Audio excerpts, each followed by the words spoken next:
संगत इस वक्त बहुत खूबसूरत और प्यारी सुबह और ते सोने सोने फिराओ। आज मेरा दिल कर रहा है कि इतनी लंबी गैर हाजिरी तो बाद मैं अपना विलाग अपनी मादरी जबान विच बनावां।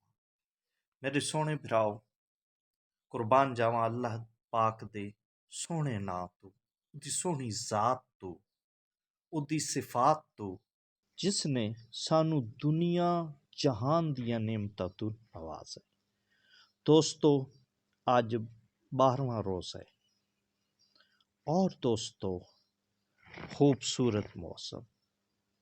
खबरां मेरे को बहुत ज़्यादा न, लेकिन दोस्तों असां जिन्हां खबरां ते तबसरा करने आ, जिन्हां खबरां नूं मौजूए गुफ्तगू बनाने आ, ਉਹ खबरां होंदियां ਜਿਹੜੀ कानून दे नाल मुतलका होंदियां, जिन्हां दा कोई ना कोई कंटैक्ट, कोई ना कोई ताल्लुक कानून नाल होंदा है। क्योंकि ला नोइंग परसन होवन दे नाते साडा काम यह कि असां आवाम नूं कानून दी आगाही देऊं, उन्हां नूं दसूं कि साडे मुल्क दा इस वक्त केड़ा कानून राइज है। दोस्तों, दो बड़ी गर्मा गर्म खबर। एक खबर तो यह है कि इकरारुल हसन दे दाखले ते कलर सईदा DC साहब ने पाबंदी ला दी है।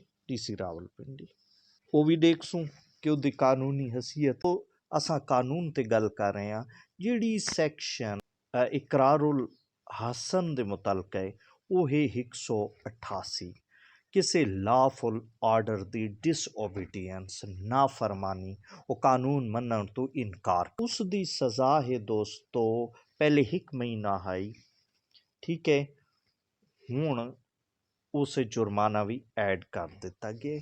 तो दोस्तों इस तो इलावा अगर उस ओबीडियंस नाल कोई खतरात भी पैदा हो वञनि, अवामुन नास नूं खतरा पैदा हो वञे, उन्हां दी लाइफ नूं खतरा पैदा हो वञे, तो उस तो बाद उस दी सज़ा 6 महीने है, 3000 तक जुर्माना है।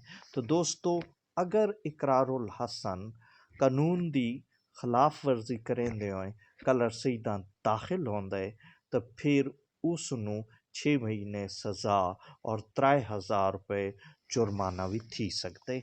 अच्छा दोस्तों, एक होर गल जिहड़ी मैं तुहाडे नाल करना चाहना वो ये है कि ठीक है, इकरारुल हसन आईन पाकिस्तान के तहत उसकी नकलो हरकत जायज़ है, मगर आईन पाकिस्तान थानू जेड़े बुनियादी हकूक देंदा है वो कानून दी पाबंदी भी जरूरी करार देंदा है। इन तुसां कानून नू भी मनना है। अगर एक डिप्टी कमिश्नर थानू ज़िला बदर करेंदा है या ज़िला बंदी लैंदा है, तो फिर वो कानून मानना भी जरूरी होंदा है। हुण मेरे ख्याल डी निकलण वाला है ते मौसम भी बड़ा प्यारा।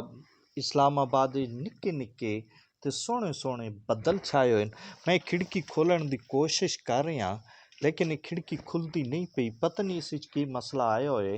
बहरहाल दोस्तों ये मैं लाक भी खोला है, तुसां ये देखो ये नहीं खोल रहा ना लाक। अच्छा दोस्तों, ते अगे गल नू जारी रखे सो दोस्तों, दूजी खबर जिहड़ी आई है वो खबर ये है कि 50 रुपए पेट्रोल बढ़ाया जा रहा है। तो दोस्तों पेट्रोल IMF दे कहने ते वधाया जा रहा। अगर ये 320 रुपए लीटर हो गया तो मैन ये फिक्र है कि सारियां गड्डियां जड़ियां हुण गिराज विच खलियां ये तो खलियां रहा वैसन, असां तो किराई वञण आवण दे काबिल न थीसूं। तो ये भी एक खौफनाक खबर है, लेकिन क्योंकि मेरे कानून नाल या ला नाल इसका कोई ताल्लुक नहीं, एक पॉलिसी के तहत बढ़ाया जा रहा है, तो उस दे बारे मैं इससे कोई तबसरा नहीं कर सकता सवाए इस दे कि हुकूमत तो गुजारिश करा, हुकूमत तो इस्तदा करा कि जनाब आवाम ते कोई रहम खाओ, उसनों जीवन दिओ।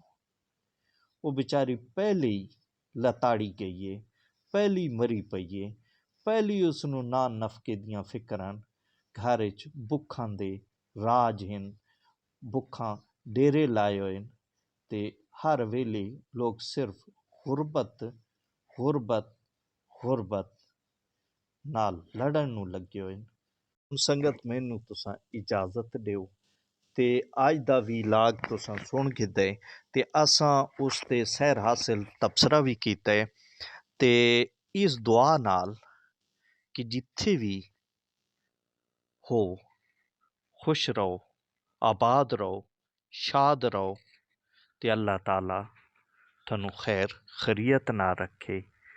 अल्लाह हाफिज़ दोस्तों, अल्लाह हाफिज़।